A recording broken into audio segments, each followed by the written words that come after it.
nose turned up at everyone else. It's real. It's like a real thing, this snobbery here. I don't feel like people are like, yeah, LA, you know? Let's all help each other out. That's true. It's like everybody's got blinders on. They just do what they need to do. And that's it. I didn't know you were going to go so deep with this answer.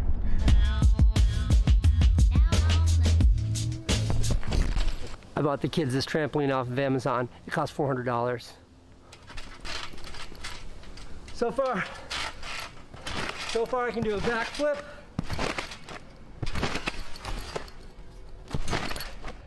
This is my side flip.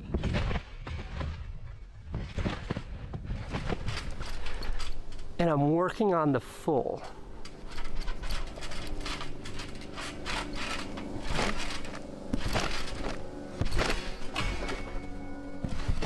I've almost got that.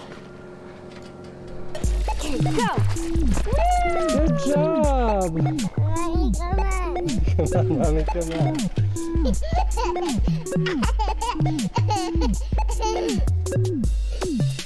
To teach me some new trampolining skills, I've recruited my friend Tarzan. Tarzan here is a trampoline expert, and he's going to teach me. What are you going to teach me? Teach you something cool. He's going to teach me something cool.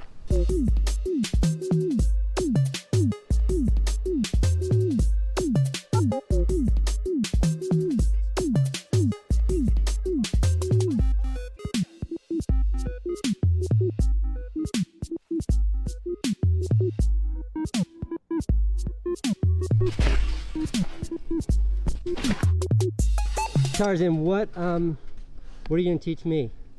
So I'm going to teach you how to jump through the trampoline. Through the trampoline. Yeah. Okay. So check it out.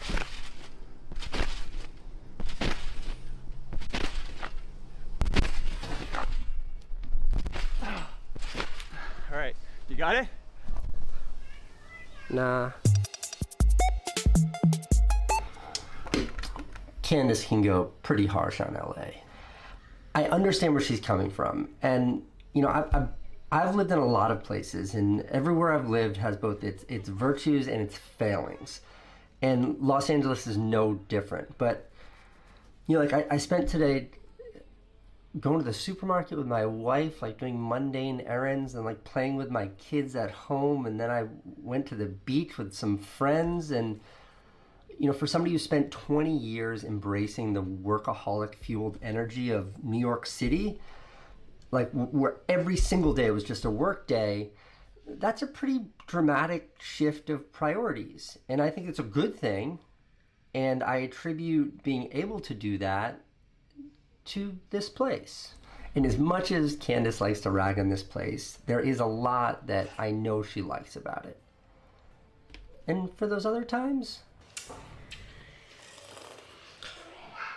why are we doing shots of tequila? Because I have to.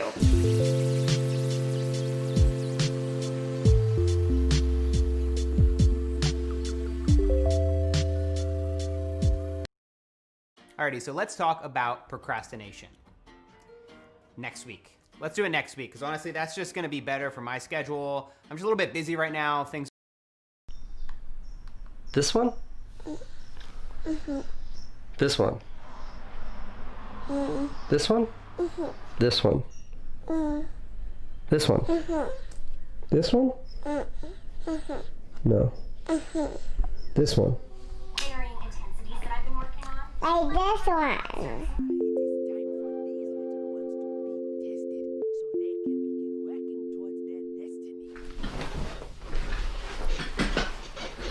Today I'd like to backlit. Better. Today I'd like to start with a new segment called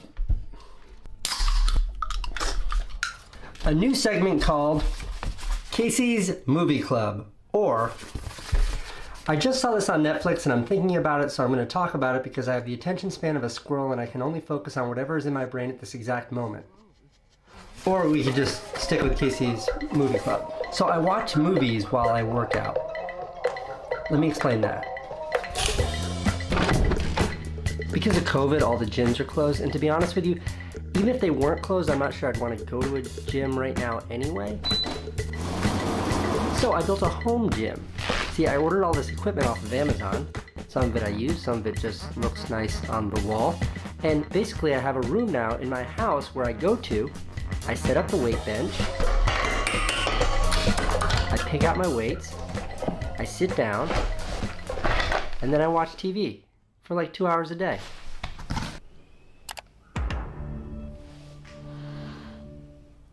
So it's a documentary and it's called The Social Dilemma. It's a really smart approach to explaining how social media powered by artificial intelligence has taken over like people like me, and it's done it in a way that my feeble brain is no competition at all for the motives of the algorithms programmed by social media networks. Meaning that, like, yes, of course they are addictive, and of course they are manipulative, and they're done with an agenda, which is mostly just like advertising, so you'll like look at more better targeted ads, but done in a way that like you need this and you have to look at it all day long. And anybody who's like watched enough of my content, you know that like I'm very upfront about my social media addiction, but it's gotten out of control lately. Like sometimes I'm looking at my phone instead of looking at my kids. I don't understand what's going on. And this movie made sense of it in the most doomsday-y, terrifying way possible. Basically, it confirmed my every fear. And thus concludes the very first edition of Casey's Movie Club. Be sure to check out The Social Dilemma on Netflix. This is not a paid advertisement, and this is not a happy movie. It's super depressing. Candace?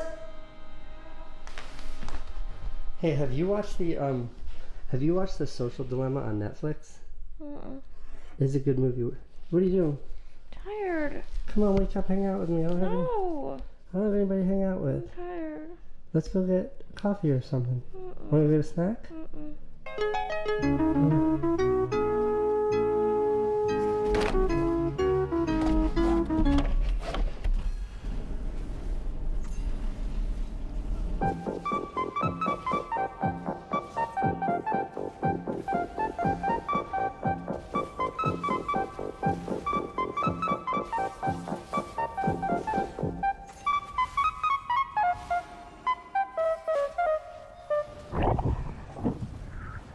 Being able to just jump up and go to the beach on a whim is like one of my favorite parts of living in Los Angeles.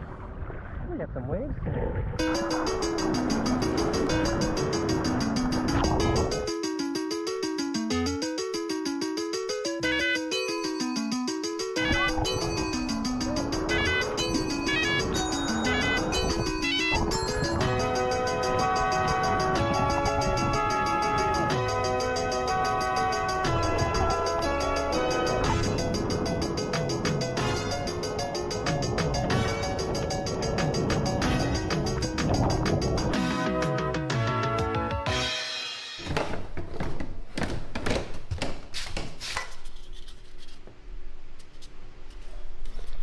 This soda has weed in it.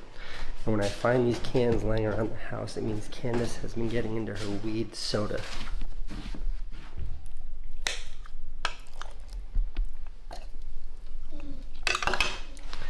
How many weed sodas have you had tonight, Candace?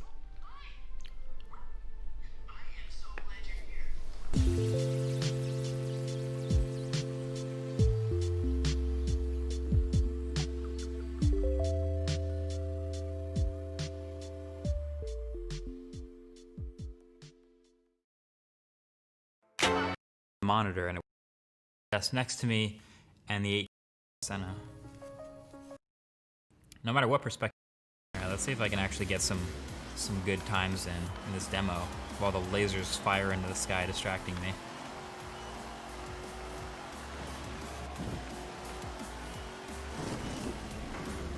Alright, cutscene. I feel like you can kind of see it shift down to 1440 or 1080 in the cutscenes and then back up to 8K when the gaming starts again.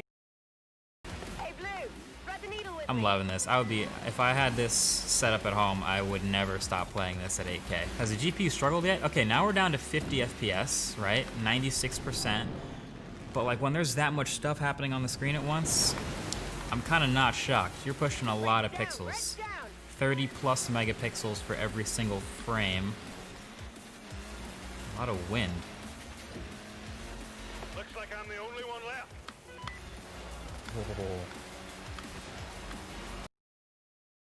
On.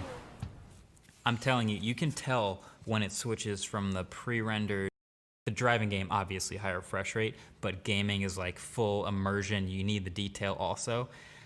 This is the type of game where if you're really just trying to get immersed and truly horrified by a horror game, like look at these textures. Look at these textures. All of these are so high quality. The reflections, the character herself, and when I go up to like a piece of Hey folks, this is Kalani. Something pretty huge just happened with the latest Shadowlands beta build. A zone which had seemingly very little to do, or really much meaning at all, was just thrust into the center of endgame progression for the next expansion. I'm of course talking about the Maw. We haven't been given too much to work with for this mysterious zone, besides the fact that the entrance to Torghast is here, and we have a lot of story quests that send us to and from the Maw, but the key vendor for the Maw was just updated with some very interesting rewards, which absolutely every player is going to be interested in. So let's take a closer look and see why all of us will be spending lots of time in the Maw zone in the next expansion. Before we jump in, be sure to pop by our live stream sometime over at twitch.tv/KalaniTV. We stream every Tuesday, Wednesday, Friday and Saturday at 12 PM PST, and we always love chatting with you wonderful folks, so I hope to see you soon. Alrighty, down in the Maw, you'll find a very special NPC. This NPC is special partly because they're the only friendly thing in this entire zone, and partly because they sell all manner of goodies related to the Maw.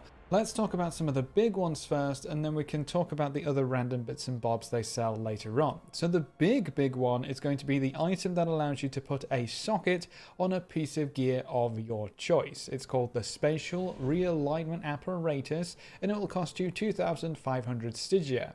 That probably doesn't mean anything to you just yet. Don't worry, we'll talk about the currency in this video as well, but this item works in more or less the same way as the item Rathian sold in 8.3, but there are a few extra restrictions for sockets in Shadowlands. Sockets can only be found or can only be applied to items in the helm, neck, bracer, belt or ring slots, so we can't have sockets on everything like we could in BFA. The good news is that means you only need to buy 6 of these socket items if you have all of your best in slot gear, and the only thing left is to just slap a socket on it.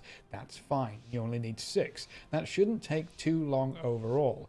I am curious to see how many players will buy sockets for gear that is not their best in slot, you know, just as they're gearing up for that quick gem slot boost of stats to maybe help push a new raid boss or whatever else. This one item being on the vendor tied to the Maw zone, which is purchasable with a currency you can only get in the Maw zone, already adds so much value to the zone as a whole, but it's not just guaranteed sockets that will bring you down into the Maw. There is another item available from this vendor which is very different and has some incredible potential. The Manifest Aethys Hunt will cost you 500 Stygia, and it allows you to add a conduit that you do not have to your collection, or upgrade an existing conduit by 1 rank. The upgraded conduit will be randomly selected from your lowest rank conduits. This is very interesting for a few reasons. First, this item can give you any conduit from any source that your character can use without actually having to specifically look or farm for it. That itself is absolutely huge, and we'll talk about why in a second, but it also allows you to upgrade your conduits, albeit in a bit of a roundabout random fashion, but you can also upgrade conduits with a farmable currency found in the Maw. That could be even crazier, but let's talk about unlocking conduits first.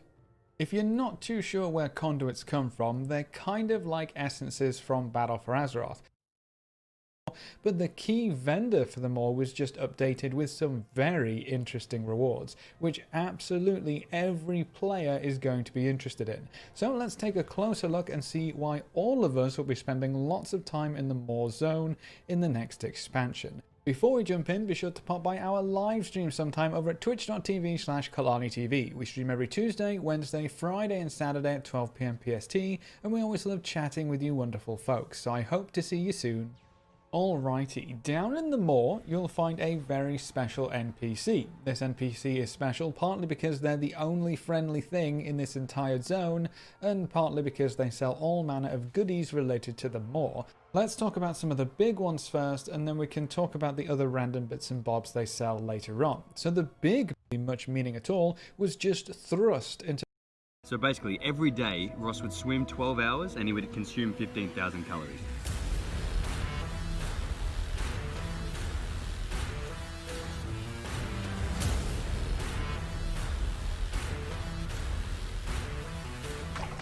It's actually quite good.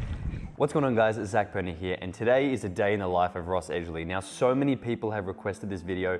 If you don't know who Ross is an adventurer. He is the world's fittest man. He swam around Great Britain. I think that pretty much says enough about him. So you'd think he'd probably be a very tough, hard, miserable bloke, but he is honestly the happiest person I've met in my whole life. He's an absolute legend. So he's also sponsored by Gymshark. That's where I met him the first time. I think that was in Manchester, and ever since then he's just been very fascinating, because for someone who's so intense, he's the most relaxed, humble guy I've ever met. So today is going to be a lot of fun. I really enjoyed filming this video. It goes for a long time, but make sure you watch the entire thing because it is very hectic. Now, I decided to do a day in the life of Ross Edgley at some point, so I messaged him and said, what do you think we should do? A day in the life of you, a day in the life of you during the swim, and he thought, how about you do a day in the life of me during the Great British Swim, and make it like this food challenge, swimming kind of thing. I was like, done. Ooh, and for a little bit of context, if you guys see me scream, yes, throughout this video, if you've seen that on a million other YouTube videos, that all started with Ross. When me and Joel read his book, The Art of Resilience, we were just so fascinated about how he was in such good spirits, despite his tongue falling off, his neck having a giant hole in it, and he was just the happiest guy ever. So every time something bad happened to us, we'd always just scream, yes! So I did that a lot in this video. Anyway, it's time to get into it. This is a day in the life of Ross Edgley. So basically, every day, Ross would swim 12 hours and he would consume 15,000 calories. Now, this is only some of what he'd have. He'd have these little swim snacks, so he can smash these down during the swim. And then he'd have bigger meals, like one whole roast chicken, literally absolutely insane. So my goal today is to get through as many calories as possible, see if we can hit the 15,000, and just not stop swimming the entire day. Now, I am not a strong swimmer. I am not a swimmer whatsoever, so I might die if I attempt the distance that Ross did, but I'm just gonna try and not stop swimming the entire day. So, let's get started. Now, this meal is known as fat fueling porridge and has over 1,600 calories. Ross would have this meal twice a day as an easy way of getting calories in. It's basically cake batter.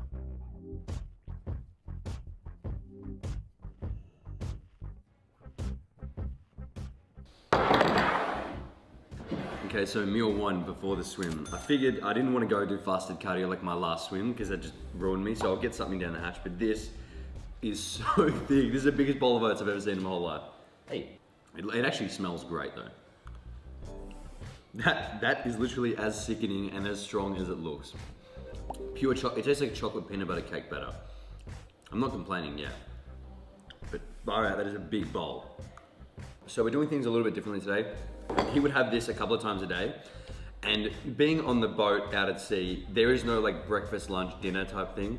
He would just be swimming all waking hours and then supersetting that with eating. So he'd have this in little piping bags, and he'd just literally pipe it down his throat. And then we would just put it in these bags, these piping bags. So I'd be like, blah, blah, blah, swimming.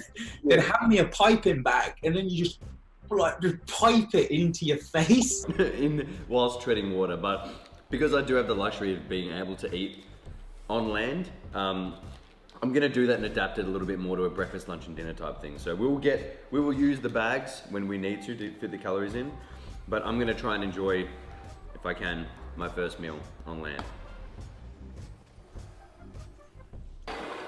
Done. Ugh. I feel super sick already. Yes! Okay, so next for me, I'm gonna prepare some swim snacks and then start swimming. In the book, Ross says he would eat an easily digested carb source as a swim snack every half an hour. 12 hours of swimming equals 24 swim snacks. 2,600 calories in this. Wow, this is gonna do it. I mean, that alone is 10,000.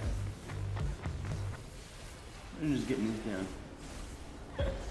Oh, So guys, we've got the swim snacks all sorted here. Just a little packed lunch, isn't it? It's a little bit of play lunch. All good. I think I cheated a little bit in that Ross didn't have all the cakes. He said banana bread, and I just took that and extended it to the carrot cake. And he said fruit loaf, and then I extended it to this giant log, which I think is like a lifesaver at 1,200 calories. So everything's labeled here. 300 calorie baggie. We've got a 650 calorie baggie if you want to get real tired. And we've just got the bananas as fail safes because I think Ross had up to 10 bananas in one day. 649 was, I think, the final tally. So Joel's gonna have to get real good at banana throwing. I don't think I'd ever need to use this again.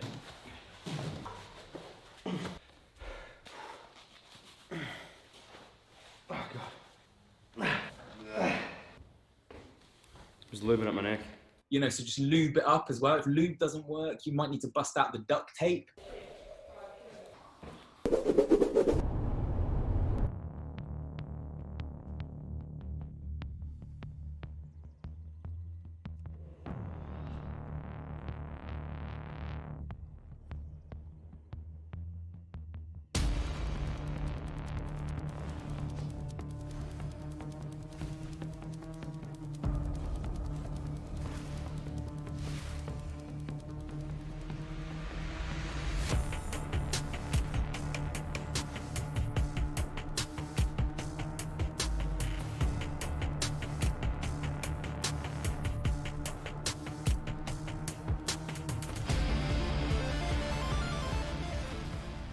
Alright guys, so Joel has now joined me on the stand-up paddle and we've got a whole bag full of snacks right here that he's going to throw me and see how much further we can make it.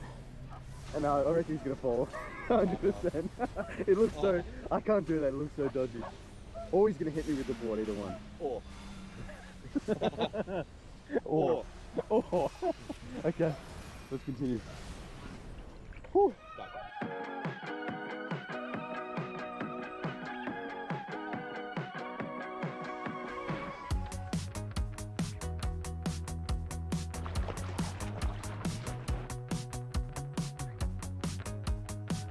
And this is one of the biggest things Ross had to do was tread water and have swimming snacks.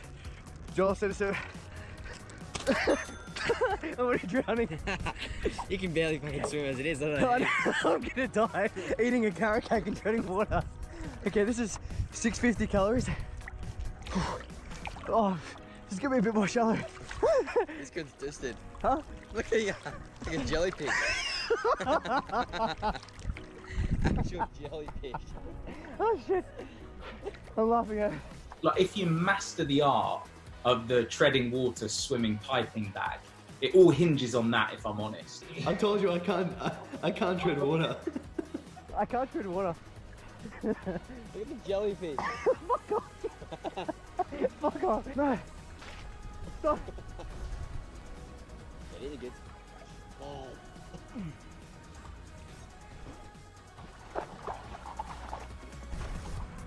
It's actually quite good. Oh, you're floating. How you doing that?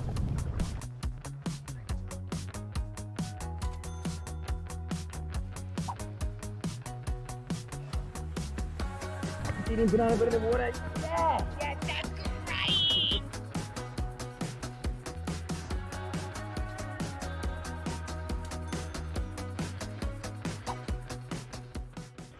Oh shit! Fuck off! Yeah! Stingray! Yeah! Yeah, there is! Oh, it's following you! It is! Yes! Salty banana! Yeah! Oh, salty banana's my open gun!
So that's the morning swim done and dusted, and I'm actually pretty dead. My neck doesn't feel too bad though, so I think lubing it up was a good option. And managed to power through a lot of snacks. Bear's come down as well to help me out. A little bit late, but it's okay. I think I did okay, considering I'm not a swimmer in any aspect at all. I think I did all right. Joel, how was the board? Awesome. Yeah. It's actually, you were flying on that. Whew, I feel good, and I'm not really full. I don't feel sick, so I'm gonna go home and smash some more food, and I reckon move this to the pool. So there we go. Change it up a little bit. Okay, so next meal for me is chicken wraps with some rice. So I have a whole chicken here, but I'll probably go through about just half. And then this is gonna be the meal that the intra-workout meal. So Ross was saying that he actually didn't eat these sitting down like a human being at a table. He just eat them in between swimming. So he said he would have the wraps because they're easy and just take them every time he had to go to the toilet. So this is like, that's how efficient he was, is that when he's taking a shit, he'd just grab a wrap on his way in. I was on the boat, but again, the tide was running. So quite often we would make sure that coincided when I needed to get on the boat to go to the toilet. So I would basically get on the boat, run, grab a wrap, be on the toilet, smashing a wrap. So it got weird. It got so Dude, I'd be literally taking a shit for 10 hours a day. That's what I'd be doing. I'm like, I gotta go sit down with my wrap. You were saying that there's just no time to waste. And in my case, I have all the time in the world. But still.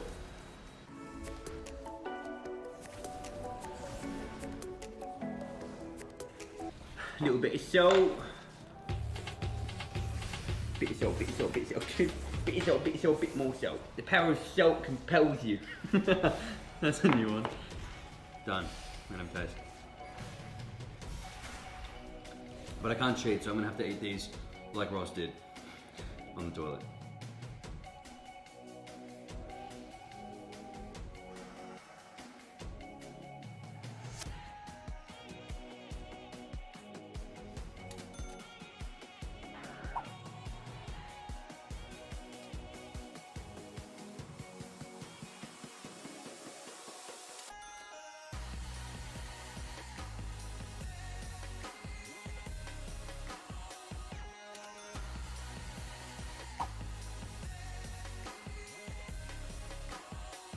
Now I've done a fair bit of swimming in here, so I'm gonna have the next meal, which is the fat fueling porridge, in the bag. Do you think I'd be better at my banana catching by now?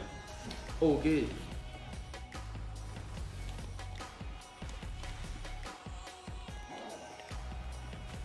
It looks like a bag of shit. Yes! I eat bags of shit. I love it. That noise. It looks so bad too, this hot bag of shit. It actually looks great. At least I can just stand in the pool and I don't have to tread water. I'm gonna pump it into you. So the trick is, just swallow quick. I don't have to, I can't really chew, can I? Like, it's not really a thing to chew for. But you're gonna pump it. Yeah, I'm gonna pump it. Alright, go easy first, just go easy. This is a...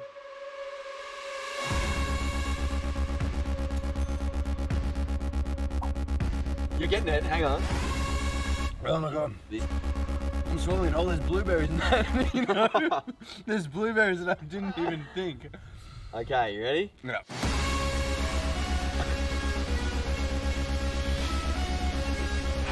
Done? Nearly. Mine's at 5. Oh shit! I gotta have my smoothie right after this. What smoothie? Green Hulk smoothie. The Hulk Smash smoothie consists of an apple, 1 kiwi fruit, 2 carrots, kale, ginger, lemon juice, apple juice, and green tea powder. For Ross, this was an easy way to get his daily dose of micronutrients at sea. For me, it was the worst thing I could possibly do. Let's go, ready? Yes! Oh, I feel so sick. Oh my gosh. Wait at least another half an hour? Yeah. Instead, drink 5 smoothies. So painful. I can't stay there.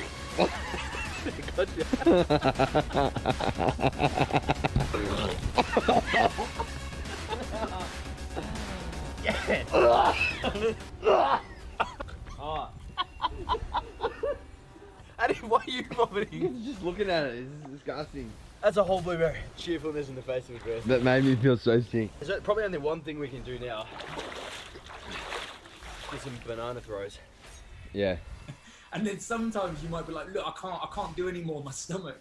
So then they'll just ping me bananas, because they were like, you could just boomerang them. So Matt, Captain Matt, on the boat would just sort of sitting there like that. And I'd be like, banana, and he'd just pick one off like a bunch and then just ping it and then carry on. I remember you saying in the book he was getting real good at throwing them. He was getting real good. Can hit my hand from anywhere. So I will be interested to see what your banana tally is. Let's go. Yeah. Mayday, yelling Mayday. Everybody better vacate from the gateway. 100 rounds on the freight train. That's the wavelength. From the bottom where we ate pain for the weight gain. Draw a line and I'll be 10 toes pushing past that. Never back. Fully with the boundary for the bounty where the bag at. Bring the devil out me. I'm about to have a flashback. 1,000 miles out of bounds where I leave my flag at. Yeah. When it's go time, I gotta get it. Pedal to the metal. I don't waste a minute. I'ma push it to the limit. Push it to the yeah. Push it to the limit. Push it to the limit. Going 0 to 1,000 in no time. Push it to the limit. Push it to the let's go. Push it to the limit. Push it.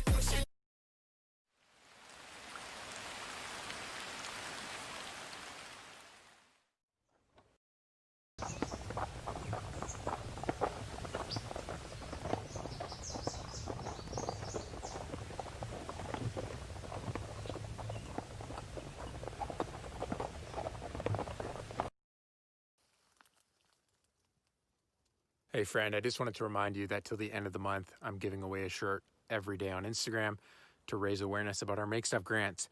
You have till the end of the month to potentially win money to spend on whatever you want. So to find out how to get a grant, join our Make Stuff Challenge, makestuffchallenge.com. I'd love to have you submit a video. What's going to happen next? Setting up that question and getting your audience invested in the answer is one really, really simple technique that can just take your storytelling up a notch. So there's this continual dance happening through the way you retell your story, trying to get them interested in what's going to happen next, but not play your hand too heavily that they already know the answer to it and there's no reason for them to stick around to see the resolution of the story. This is the art form of crafting tension into the way that you tell your stories. And most stories that don't have tension or don't have that continual ebbing and flowing of conflict and conflict resolution end up feeling really monotone. Even if it's a project that you know the story is meaningful, it's something that you deeply care about, it's a message that you want to get out there, if you don't respect the art of the retelling of it, there's a chance you're just going to lose your audience and they're not going to stick around till the end anyways. It's not good enough just to care about the message or the main point behind your video. You have to respect the form, which might be most appropriate for retelling it. Most of my stories that I've tried to put into video form have lived or died on that hill. And the storytellers that I look up to and respect the most, and I'm trying to learn from their craft, are absolute masters at executing this. The continual setting up of the question of what's going to happen next, so the viewer wants to keep watching to find out. The answering of that question in a way that feels satisfying enough to the viewer and doesn't make them feel robbed, while recreating a new question that gives them a reason to keep watching, continuing it in this ongoing cycle all the way up, building towards the top of the mountain that is the actual final point of the entire video. There's some examples I want to cover of people who I think are doing this really well. But also I have this recent experience of where I was able to take a story that had sort of stalled out, that was really important to me, and by kind of coming at it of this angle of building in tension, the cycle and ebbing and flowing of tension into the way I retold the story, took it instantly up to a piece that for me now is by far and away my favorite personal story that I've ever put into video form. Hey everyone, and welcome back. So, Shadowlands pre-patch, it is not far away, and when it does come, it's going to bring a host of new things. The Undead Invasion, narrative missions, and the Ice Crown event. Those things are, of course, the major features, but it's also going to bring in a lot of fresh systems changes, especially for the levelers. We've got, the baseline class changes for Shadowlands, a host of new character customizations, and a lot of minor things. Faction icons on your login screen, the new 3D quest marker, the quest log having a narrative recap of the zone storyline that you've done, the new campaign markers and non-campaign markers for quests, as well as things like ray-traced shadows. So, quite a bit overall. And you might be wondering, with all that going on, what should you actually do? What are the reasons why a World of Warcraft player would actually want to come back? And if you've got some spare gaming time, why should you think about throwing it here? Well, today, that's what we're going to be answering, and also, we've got a bonus way to get ready for Shadowlands, and that is today's sponsor, Audible, who've got you covered where you can get Shadows Rising, which is the Shadowlands prologue novel. You can get that for free forever with a 30-day trial of their service. Link is down in that video description. And yeah, free to keep forever, even if you cancel. Now, the pre-patch kicks off after the events of the Shadows Rising novel, and the book, of course, sets up where our main characters are, what's been going on in Azeroth since patch 8.3, and it also teases a bit of a spooky future because,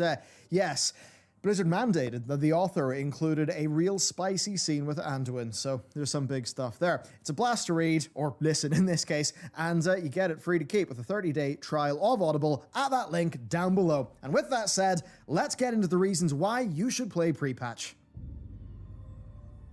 The first thing to hit up will, of course, be the core class changes. So, the core changes for every Shadowlands class are going to be in the game. They're actually on the PTR right now, which does mean, technically, you could test them immediately. Now, I think this is a must, especially for the Shadow Priests, the Enhancement and Elemental Shamans, the Affliction Warlocks, and the Balanced Druids, but, well, other classes have got changes as well. Even the Havoc Demon Hunter had a bit, and same goes for Vengeance, so that's all quite exciting. And it is a situation where development is very much still ongoing on the beta, but things are beginning to solidify, and there is one change that I think many people will be very excited about, and that is the removal of the global cooldown from, what Blizzard call burst cooldown. So there are some classes, like a good example is the Unholy DK, where, yeah, a whole bunch of stuff is now no longer on the GCD.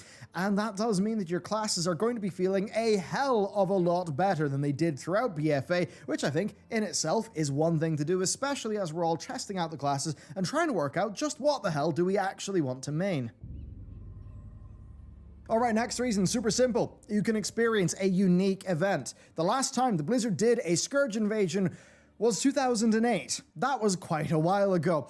Chances are we're not going to have another one happen again, ever, right? Like, I'm pretty sure this is going to be your last chance to experience a good old World of Warcraft zombie invasion. Now, to some players, this is going to be a royal pain in the ass. For me, you know what? It's something that actually makes the state of Azeroth matter to my gameplay, so I tend to like things like this. You know, playing EVE Online, knowing that a system was really dangerous or a gate was being camped, that was kind of exciting.